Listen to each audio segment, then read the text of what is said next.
Hello बच्चों, आइए question पढ़ते हैं। If A B C are mutually perpendicular then show that C vector cross A vector cross B vector is equal to 0। देखिए given है C vector cross A vector cross B vector is equal to 0। तो A vector cross B vector देख लेते हैं। A vector cross B vector will be C vector और it will be magnitude of A, magnitude of B into sin of theta into unit vector. ये unit vector है, ये हमें direction देगा। तो A vector cross B vector is equal to C vector.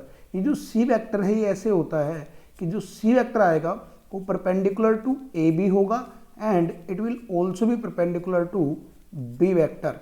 So C vector is perpendicular to A as well as C vector is perpendicular to B।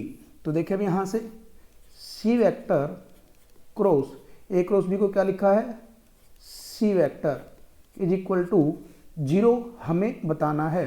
तो देखिए सी cross सी क्या आएगा, देखें मान लो ये हमारा एक वेक्टर है that is A vector, this is our B vector. So A cross B will give direction C.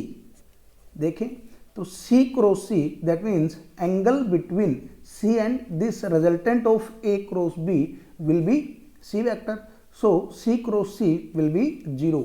Hope आपको समझ में आया होगा। All the best.